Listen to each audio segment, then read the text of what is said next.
I've had a lot of questions like, Blake, when's practice? When's that? It seems like of this past week, it's been every day. So we did a show on Sunday. We did a show Monday, Tuesday, today. So we continue of the 4 of the last 5 days going out to practice, getting our eyes on this team. What do we think of them? And we've been going day by day with them. I have been to all 11 practices that they have allowed us to be at. With that being said, or practice 11, however many we have been allowed to, I think it may have been 9, maybe it's 11, whatever. Today is day 11 or practice 11. I've been out there for all of the days that we were allotted. Today, at the end of practice, was the most physical and intense period that I had seen all camp. Guys, when you get down to the goal line, which is what they were doing, at the end of practice, they go to the goal line period. So 1st and 10, or 1st and goal from the 10 is where they started off in this based scrimmage look. Yesterday, they did full red zone. Today, 1st and goal from the 10. What are you going to do? Because before practice, like there was some 7-on-7 stuff that happened. Like Aaron Anderson called an 8-yard in route. John Emery caught a check down for 7 yards. Nuss had to throw the ball away because the DBs locked the receivers down. There was nowhere to go. PJ Woodland had a PBU on Xavier Thomas on the out route. Nuss fires one to Kyron Lacey for 10 yards and a slant. Like 7-on-7 was what it's been all camp. Second team as well. O-line dominated through O-line, D-line period again. Like, I'm not going to repeat myself on how things have been going in those individual type of drills. I want to spend a lot of time tonight on the team period and goal line and what we saw from this defense, what we saw from this offense. Guys, there was a level of physicality today on both sides of the football that has not been there. I think it was there in 22. Like, I thought the 22 camp was very physical up front. I thought a lot of guys got after it. I thought Anthony Bradford was really nasty in the middle at guard. Then Jane Daniels was running the football a lot more because there was an issue in the passing game. Let's just call it what it is. Regardless, at times there was an issue in the passing game, but was running at will. Josh Williams was there. John Emery was there.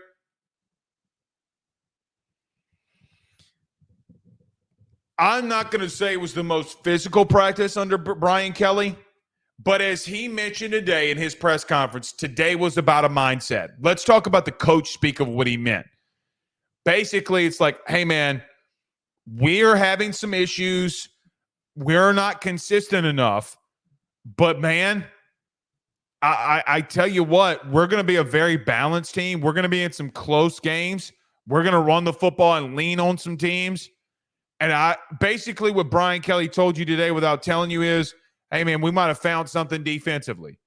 If not, then Garrett Nussmeier, man, I mean, like, what's going on there? What's going on with him? This team has been very tick for tack in everything that they did. Brian Kelly says it's inconsistency. I call it tick for tat. Offense gets this one, defense gets that one. Offense gets this one, defense gets that one. It's as balanced as you can see. Both coordinators talked about, well, we got to be more consistent. Well, no shit. If you're winning on every play, it would not look good for one side of the football. I'm glad that you're going back and forth, if I'm being honest. But today, when you got down to the goal line, shit got very real very quickly. You know, I was wondering, and we talked about this last night. We talked about the issues that there has been in the running game defensively. All of camp, it has been really bad. It has been, you've seen it. LSU has posted the videos of Caleb Jackson running up the middle. And today when they got down to the goal line, so they started off 1st and goal from the 10. Josh Williams takes a carry in the inside, bounces it right outside off of Will Campbell's hip because Will Campbell is driving his man off the line at a very vicious rate. Josh Williams is untouched to the end zone. That is a lot of what we've been seeing from this run game. That's how they started off the team period in 11-on-11.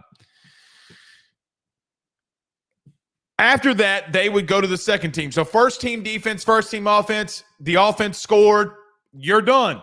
No other play. If you're going to dominate like that, we're going to put in the second team.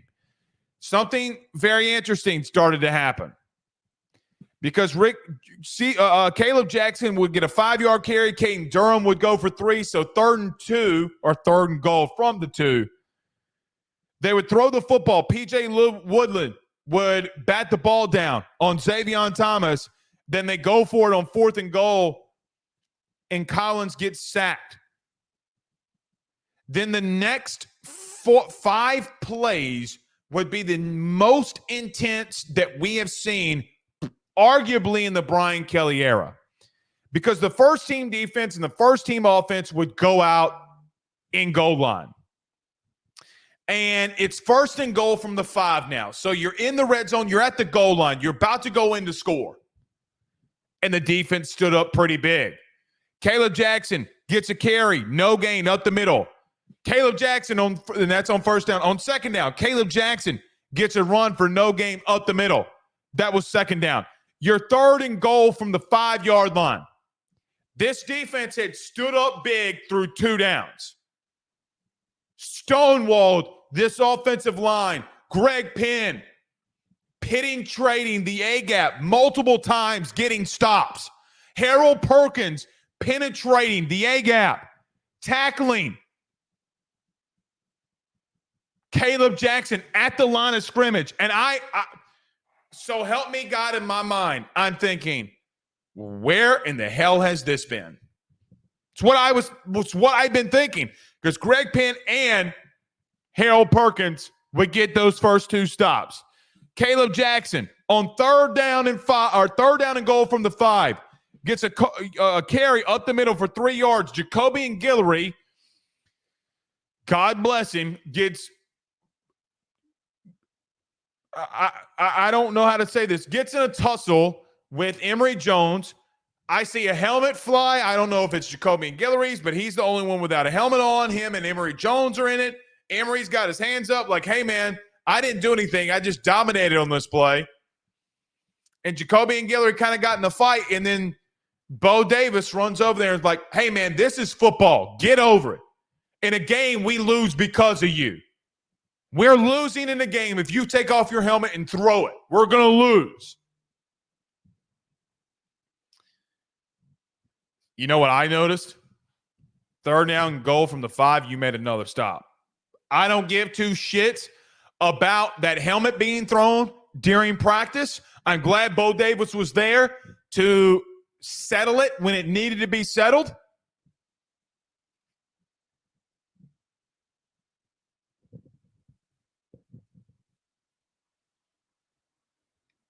But I love the stop. 4th down.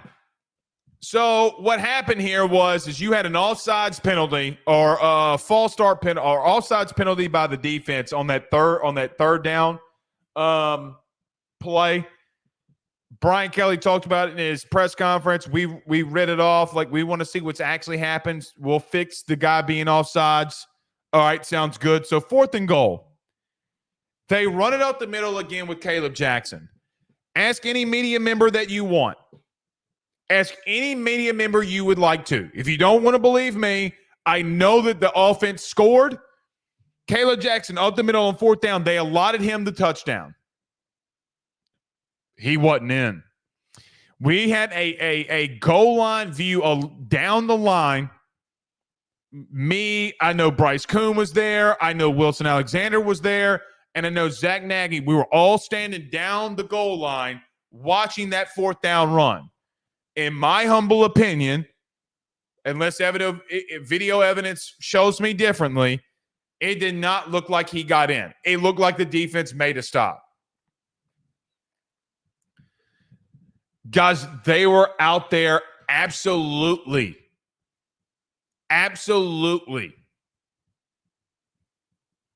hitting, getting after Caleb Jackson, stopping the run, fitting run fits, not taking no for an answer. You are not scoring on us. That's the intensity that they played with today. By the way, I got a little sneak peek. at the last one-on-one team period. First play, first and goal from the 5. They run a pass. Greg Penn gets a sack. Greg Penn got a sack on the last play that the media was able to see. I don't know what to make of this defense, man. I really don't, because I know what this offense can be, will be, and is able to do for you. What I'm starting to ask questions about is this defense going to translate this into the season? That's what I want to know. That's what I want to know.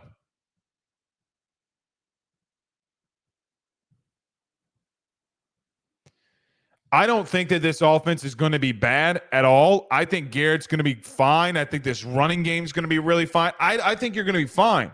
The question that I'm starting to ask is your defense just playing that good right now? Is Joe Sloan going to call things different in a game versus what he called today at practice? But I am very happy with what you did today defensively in the end zone. Now, here's what I'm not happy about. I'm not happy that you had first and goal from the 10-yard line and that Josh Williams went untouched and scored. You can't ignore that. But the second and third time that you're running one-on-ones on the goal line, you get a sack at the end of it, and then you go 4 straight plays with what I'm, in my humble opinion, that you legitimately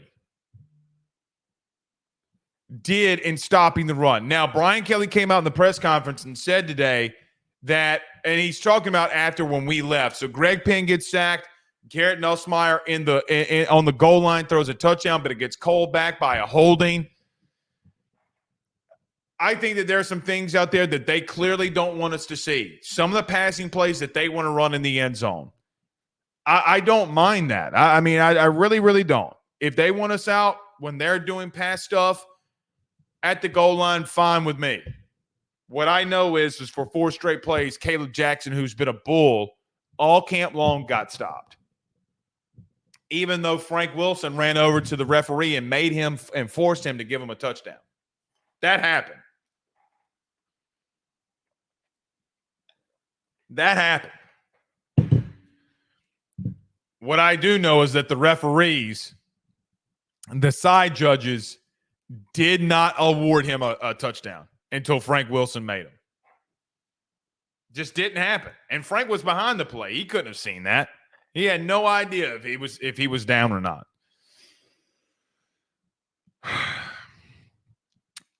You know, it seems like every single day I come out here, I look at this team and say to myself, Blake, don't overreact. Don't overreact. Don't overreact. Don't overreact. And I just keep playing that over and over and over in my mind. But, man, if you are better defensively, I still think that you have the receivers to throw the ball all over the place if you needed to. If you needed Garrett to go out there and sling that thing, I think he can sling that thing. I also think that with this offensive line that you can run the football. What I think is happening is that this defense has gained some momentum and confidence, and they're kicking ass at the current moment. That's what I think is happening. And I will take it. It's what I'm seeing, right? Like it's what is happening out there on the practice field. The reason that I'm so concerned about being more bullish on them defensively is simply for this. It's simply due to the fact that I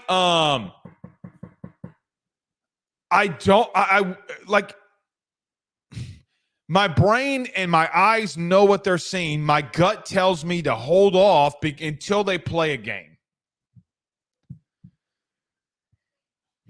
What are they going to do when live bullets are flying? Because if they come out here and do what they've done so far the last 4 days, they're going to be a top 50 unit defensively, and you're going to lean on the running game. You're going to lean. You might be okay. Does that raise your ceiling? If you went into the season like I did, or going into before fall camp thinking that you were a 9-3 team, Does that elevate you to a playoff? Does the adversity that you will see in every single game, are you able to overcome that because of the looks and the practice and the reps that you've gotten against a better unit? You know, like this offensive line, that D-line's not going to see a better unit than that unless they see Georgia. They're not going to. They're certainly not going to see one with more team or cohesiveness and team chemistry. Can they translate that over? You can't make up what's happening. Like, guys, you're seeing it. If you follow LSU on social media, you're seeing it with your own eyes. These big plays that are happening in the running game for Caleb Jackson, you're seeing. Harold Perkins shooting through the A-gap, tackle for loss, you're seeing. Today, I'm assuming at some point LSU is going to post a video of what they did at the goal line. And you're going to see Harold Perkins shooting through the A-gap again and making a tackle and stopping Caleb Jackson for no gain right up the middle.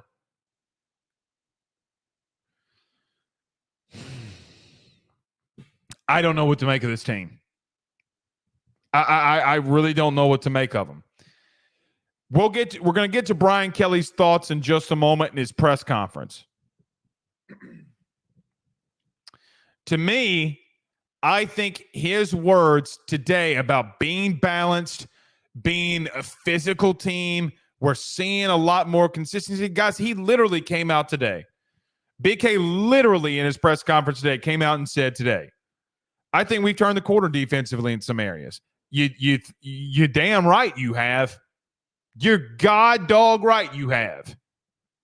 At least that's what you're seeing, because the truth is that Nuss is not like this. Offense is not going to be like this. Like, you're going to face worser defenses. You might even face a worser defense in week one.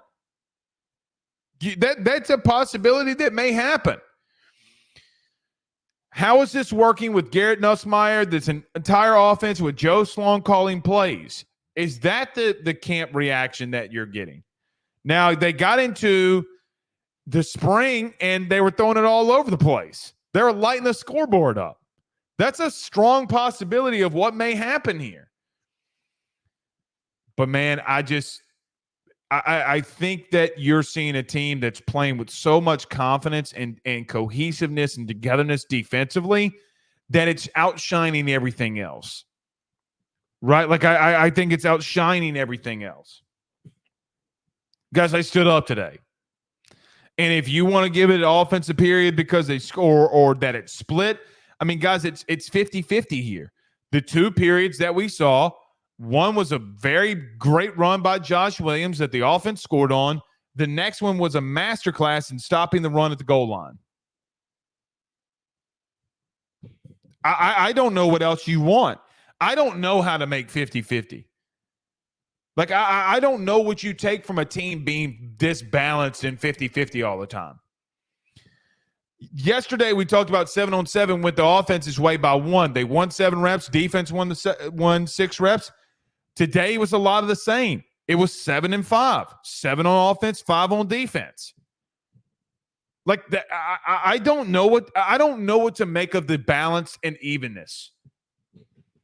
Like, let me give an example. In 22, the defense was far and ahead of the offense going into the 2022 season.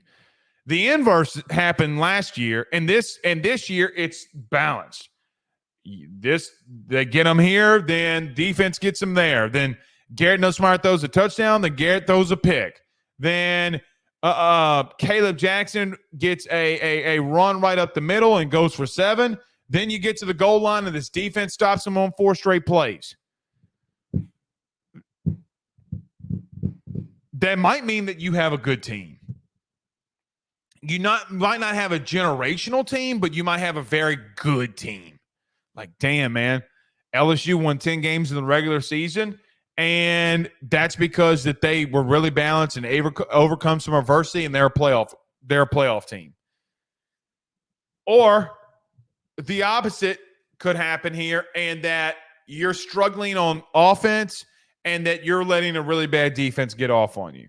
That could be a possibility. Or it could be a possibility that they're just being so vanilla to get the defensive confidence up that, they're not calling what they'd be calling in games. I don't know.